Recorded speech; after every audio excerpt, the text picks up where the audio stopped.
Ibu-ibu sekalian, ingat tidak dengan hadisul ifki? Kisah Aisyah radhiyallahu anha yang pernah difitnah dia selingkuh berzinah dengan sahabat yang lain. Pernah dengar? Ketika pulang peperangan, Aisyah tersesat ketinggalan oleh kaum Islam, kaum muslim. Paling belakang ternyata ada sahabat yang ya dia paling belakang juga. Dia ngelihat, wah ini kok Aisyah ada di sini. Kenapa nggak ikut dengan rombongan depan? Ternyata kesesat, ketinggalan.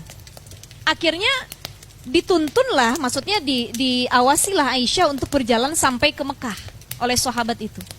Tapi ada satu kelompok, dia mengatasnamakan dia muslim juga, tapi sebenarnya dia munafik.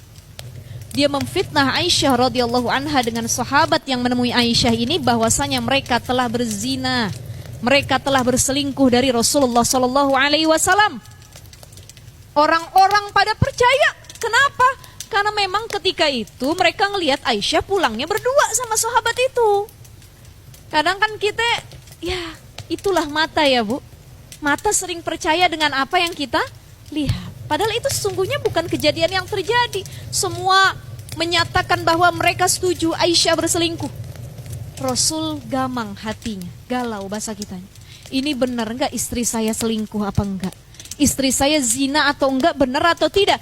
Akhirnya karena Rasul tidak mau membuka aib istrinya, Rasul tidak mau menyalahkan istrinya yang sebenarnya belum tentu itu benar, dikirimlah Aisyah dipulangkan ke rumah ayahnya Abu Bakar Siddiq.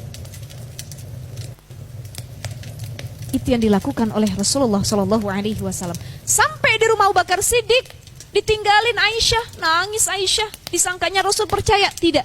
Padahal tiap hari Rasul datang nyelingak-nyelinguk, melihat bagaimana keadaan istriku, bagaimana keadaan Aisyah radhiyallahu anha, sampai turun ayat Al-Quran dari Allah Subhanahu Wa Taala yang menyatakan, wahai Muhammad, sesungguhnya istrimu adalah wanita yang suci. Ayat ini menegaskan bahwa Aisyah nggak pernah zina, Aisyah nggak pernah selingkuh, dan dibantahlah oleh Rasul omongan-omongan orang sekitar dengan ayat yang turun tersebut. Ini suami jadi sitrul aurah, penutup aib istrinya, ya. Kalau kita kadang-kadang baru dengar selentingan dari orang, laki lu jalan sama perempuan lain, di mana? Oh, dia dari dulu emang begitu katanya. Udah yang kedua kalinya nih katanya. Dan lain sebagainya. Makin dibuka.